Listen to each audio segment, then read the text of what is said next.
Bonjour, j'espère que tu vas bien. Je suis très heureux d'être avec toi aujourd'hui dans cette nouvelle vidéo. Dans celle-ci, je vais te parler de la masculinité et je vais te dire ce qu'il faut que tu fasses pour t'aider à passer au niveau supérieur dans cet aspect de ta vie, c'est-à-dire développer ta masculinité pour devenir une meilleure version de toi-même en tant qu'homme. Donc, si tu veux savoir de quoi il s'agit concrètement, je te donne rendez-vous après le générique.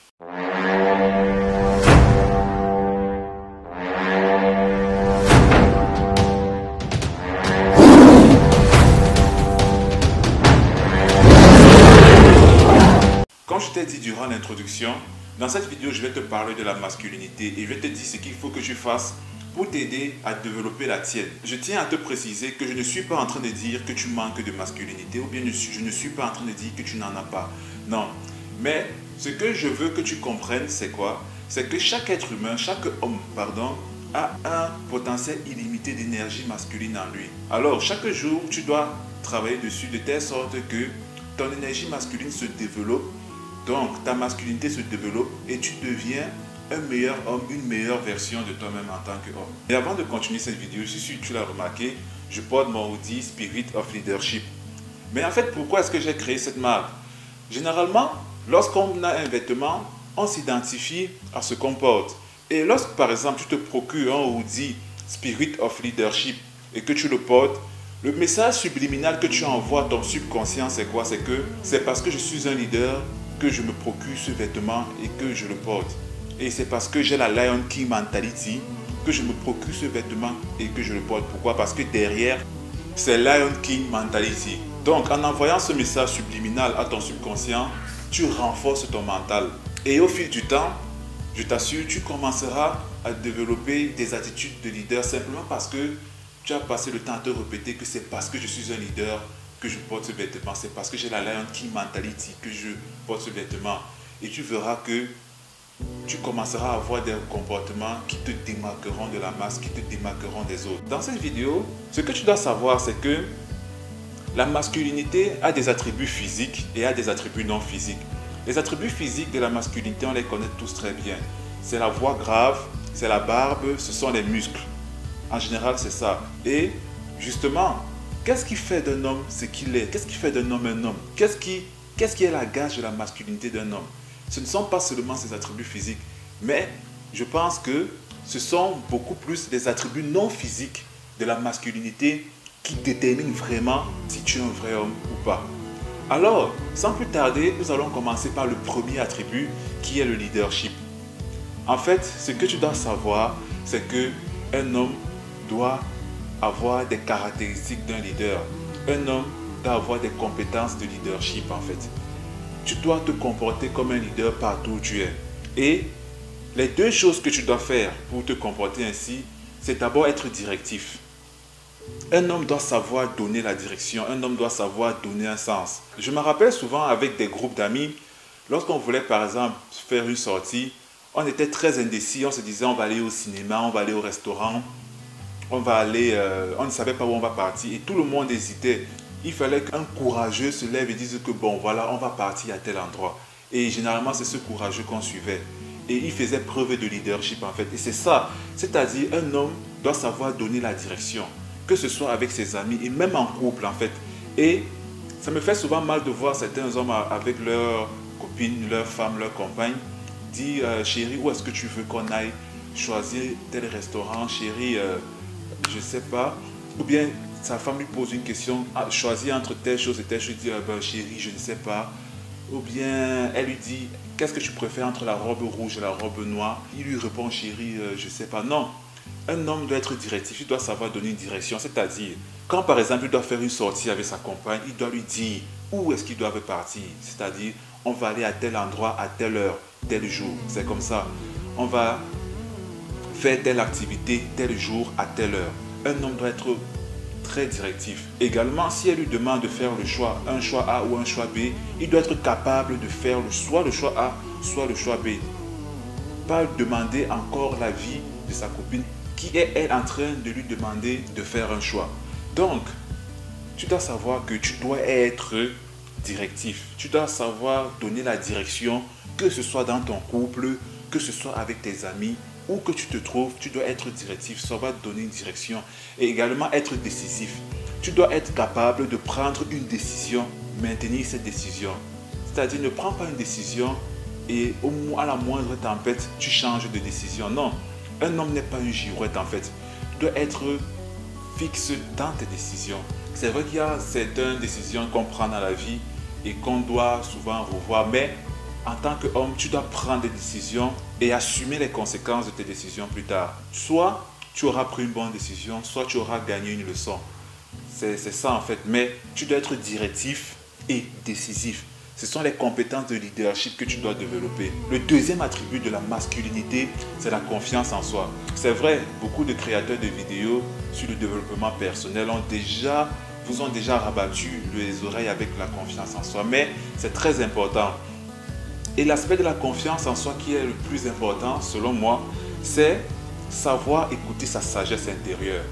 Un homme doit être capable d'écouter sa sagesse intérieure, faire confiance à cette sagesse que l'univers a mis en chacun de nous, que le Créateur a mis en chacun de nous. Cette sagesse intérieure, nous tous, nous l'avons. Mais généralement, certaines personnes, avant de prendre certaines décisions, consultent le monde entier. Je me rappelle, j'avais un collègue, il voulait acheter une nouvelle voiture. Et il a consulté tout le service, en fait. Il a consulté tout le monde. Même son supérieur, il a consulté tout le service. Ah, j'ai envie d'acheter une nouvelle voiture. Est-ce que tu penses que celle-ci est la bonne? Est-ce que tu penses? Il a consulté tout le service et finalement, il n'avait même pas acheté sa voiture. Et ce que tu dois savoir, c'est que tu dois apprendre à te faire confiance en toi-même. Tu ne dois pas consulter tout le monde avant de prendre une décision. Non, c'est ta vie. Ce n'est pas la vie des autres, mais c'est la tienne. Donc, l'ultime conseil que je vais te donner par rapport à ça, c'est quoi? C'est que prends tout ce que les gens te disent. Écoute ce qu'on te dit à gauche, écoute ce qu'on te dit à droite, mais la décision que tu prends doit découler de ta sagesse intérieure. Le chemin que tu décides de suivre, en fait, ça doit juste être le résultat d'une réflexion intérieure avec ta sagesse, mais pas avec ce que les autres pensent, non. Donc, en tant qu'homme, tu dois apprendre à faire confiance à cette petite voix qui te parle. Tu dois apprendre à faire confiance à ta sagesse intérieure. Sache que tu as la capacité de prendre toutes tes décisions seul. Tu n'as pas besoin des autres.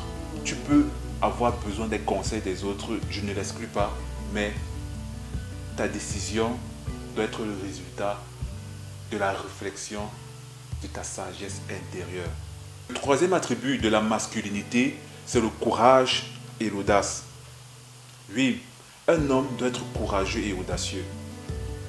Tu dois savoir que derrière nos peurs, derrière nos plus grandes peurs, en fait, se cachent les plus belles choses de notre vie. Derrière nos plus grandes peurs se cachent les plus belles expériences qu'on va vivre. Je vais te raconter une histoire. Il y a de cela environ 18 mois, j'ai commencé à pratiquer le rugby. Mais je le faisais avec les vétérans, c'est-à-dire c'était un collègue qui avait environ 55 ans qui m'a invité à s'entraîner avec son équipe. Et dans son équipe, la moyenne d'âge, c'était 45 ans environ. Donc je m'entraînais avec des vieux. Et alors un jour, le coach de l'équipe senior m'a vu, il m'a approché, il m'a dit, mais franchement, je te vois et je pense que tu as le potentiel de jouer avec les seniors. Tu es fort, tu es grand. Quand je te vois jouer avec des vieillards, tu as de très beaux gestes techniques. Alors viens jouer avec nous. Je lui ai dit, pour le moment, j'apprends encore à jouer, mais je viendrai avec vous. Là, c'était environ 3 mois après que j'ai commencé. Et là, il m'a dit, ok, il n'y a pas de problème. 2-3 mois plus tard, il est encore revenu vers moi. Il m'a dit, mais qu'est-ce que tu penses de la proposition que je t'avais faite? Parce que franchement, je t'observe depuis et je pense vraiment que tu as une place dans notre équipe. J'ai dit, c'est vrai que voilà, je me sens flatté par tes propositions, mais je ne peux pas venir jouer avec vous. Et en fait, la raison pour laquelle je ne voulais pas aller jouer avec les seniors, c'est parce que j'avais peur. Pourquoi? Parce que quand je les voyais s'entraîner, les mecs se rentraient dedans comme des vrais taureaux.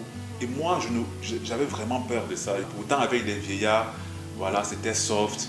On ne se rentrait pas dedans, on se touchait juste en fait. Et c'était vraiment la raison principale pour laquelle je ne voulais pas aller m'entraîner avec eux. Et 2 mois plus tard encore, un joueur de l'équipe est venu vers moi. Il m'a dit, franchement, je trouve que tu as un très grand potentiel pour venir jouer avec les seniors. Laisse les vieillards. ils sont déjà vus, viens jouer avec nous. Tu as le potentiel pour... Non seulement tu as les capacités physiques, je te vois, mais tu as vraiment un vrai potentiel. Et je pense qu'avec les vieillards, tu es comme un aigle dans un poulailler. Quand il m'a dit cela, je suis rentré chez moi, j'ai réfléchi, je me suis dit, peut-être il faut que je prenne cette proposition en considération. Et la semaine qui suivait, je suis allé m'entraîner avec eux et franchement, je me suis éclaté. C'est vrai que j'avais peur au départ, mais à la fin, franchement, je me suis bien amusé et j'ai décidé finalement de prendre mon courage à deux mains, de quitter l'équipe des vieillards et d'entrer dans l'équipe des seniors. Et après 2 mois avec l'équipe des seniors, le coach m'a fait jouer le premier match du championnat régional. Et sur les 80 minutes de jeu, j'ai joué 20 minutes. Et pendant les 20 minutes, je me suis éclaté. À la fin, quand je suis sorti, le coach était très fier de moi. Il m'a dit, franchement, Joukov, tu as scellé ta place dans l'équipe, tu as fait tes preuves. Franchement, tu as été impeccable, très intelligent, tu as plaqué les mecs. Tu étais franchement impeccable sur le terrain. Et j'étais très fier de moi en fait. Et ça a boosté ma confiance en moi. Et je me suis dit, franchement, je ne me voyais pas être capable de jouer un match de rugby, mais je l'ai fait. Et surtout que j'ai joué au championnat régional. Si on me le disait 1 an auparavant, je ne pourrais jamais l'imaginer. C'est pour te faire comprendre que souvent nos peurs peuvent nous empêcher de vivre les plus belles expériences de notre vie. Et aujourd'hui, je continue à m'entraîner avec eux. Même si je dois t'avouer, les entraînements sont difficiles. Souvent, je rentre, j'ai mal partout. Récemment, j'ai eu mal pendant près de 3 semaines sur certaines parties de mon corps. Et justement, je me dis, même si j'ai mal, je vais continuer parce que je m'éclate avec eux, je m'épanouis. Et je n'ai jamais été aussi épanoui dans un sport en fait. Et c'est pour ça que je veux que tu comprennes que ce qui te fait peur en fait, ce sont les choses qui te font peur que tu dois regarder. Tu veux parler à cette fille, va lui parler. Tu ne sais pas ce à quoi ça peut aboutir. Tu veux ouvrir une boîte, ouvre ta société. Franchement, fais ce qui te fait le plus peur. Et prenons cette décision, toi et moi. Aujourd'hui, après avoir regardé cette vidéo, soit tu le fais aujourd'hui, soit au plus tard demain, tu fais cette chose qui te fait le plus peur. Aie le courage et aie l'audace de faire ces choses qui t'effraient. Un homme est courageux et audacieux. Et le quatrième, mais pas le dernier, attribut de la masculinité, c'est la poursuite d'un but significatif dans la vie. Ce que tu dois savoir, c'est que tout homme a été envoyé sur terre pour accomplir une mission. Et ça me ramène toujours au concept de mission de vie. Rien ne doit passer avant ta mission de vie. Ni les femmes, ni les amis, ni la famille. Rien du tout. C'est pour ça que j'admire beaucoup les militaires. Pourquoi? Parce que leur mission, c'est de protéger la nation. Et lorsqu'ils sont appelés à accomplir leur mission, rien ne vient avant celle-ci. Ni leurs épouses, ni leurs copines, ni leurs enfants, ni leur famille. Rien du tout ne vient avant celle-ci. Ils partent, ils accomplissent leur mission. Ce sont des vrais hommes. Et c'est ça un homme en fait. Un homme ne met rien avant sa mission. Et c'est ça, tu dois tout donner pour accomplir ta mission. Parce que tu es venu sur terre pour accomplir une mission héroïque. C'est ce que tu dois savoir. Si par exemple ton but, c'est de planter les arbres dans ton village, pour moi c'est déjà significatif en fait. Tu ne sais pas quel impact cela aura sur des générations. Si ton but, je ne sais pas, c'est de fournir des sandales à des enfants pauvres de ton village, c'est déjà significatif. Tu ne sais pas quel impact ça peut avoir en fait. Donc, aucune action n'est petite, aucune action n'est négligeable. Si tu as un but dans ta vie aujourd'hui, mets-toi derrière ce but sérieusement en tant qu'homme. Tu dois le savoir. Alors, pour te résumer les 4 attributs d'un homme, nous avons vu le premier, c'est le leadership. Un homme doit avoir des compétences de leader. Et pour aller plus loin, j'ai écrit justement un e-book sur comment activer ton leadership. Et ça va t'aider à développer ce leader qui sommeille en toi. Donc, si tu veux te le procurer, va dans la description, il y a le lien, tu cliques dessus et tu recevras ton exemplaire. Deuxième attribut, c'est la confiance en soi. Tu dois apprendre à faire confiance à ta sagesse intérieure, à cette petite voix qui te parle, cette petite voix qui te dit fais ceci, ne fais pas cela. Et si tu as des décisions importantes à prendre dans ta vie, écoute les conseils qu'on te donne, mais sache que la direction que tu vas choisir de suivre doit découler de ta sagesse à toi, mais pas de ce que les autres t'ont dit. Tu analyses tout ce qu'on te dit, mais ta direction doit venir de ton cœur. Le troisième attribut, c'est le courage et l'audace. Tu dois être courageux et audacieux. Sache que les plus belles expériences de ta vie se cachent derrière tes plus grandes peurs. Rien de plus, rien de moins. Donc, sois courageux, sois audacieux. Fonce. Fonce vraiment vers les choses qui te font peur. Et le quatrième attribut, c'est la poursuite d'un but significatif. C'est la mission de vie. Ce qui caractérise un homme, pour moi, c'est sa mission de vie. Ta mission doit être au-dessus de tout et de toute chose. Ta mission doit venir d'abord, avant tout. Et pour aller plus loin dans le concept de mission de vie, j'ai écrit un e-book dont le titre c'est « Découvre ta mission de vie ». Après avoir lu cet e-book, je suis sûr que tu connaîtras, et je te le garantis, tu connaîtras ta mission de vie. Donc, si tu veux te le procurer, va dans la description, il y a le lien, tu cliques dessus et tu recevras ton exemplaire. Je te remercie d'avoir regardé cette vidéo jusqu'au bout et je compte sur toi, justement, pour mettre en pratique tout ce qui a été dit dans cette vidéo afin de passer à un niveau supérieur dans ta masculinité. Tu verras que tu deviendras de jour en jour un meilleur homme, un homme admiré par les femmes et respecté par les autres hommes. Tu verras. Mais est-ce que tout ce que j'ai dit dans cette vidéo est suffisant pour t'aider à devenir l'homme ultime, ce que j'appellerais l'homme parfait? Non, pas du tout. Mais si tu veux savoir ce qu'il faut pour encore aller plus loin dans le développement de ta masculinité, abonne-toi à cette chaîne, active la cloche de notification parce que dans les prochaines vidéos, on ira encore plus loin. Je te remercie d'avoir regardé cette vidéo jusqu'au bout et je te dis à bientôt. Ciao.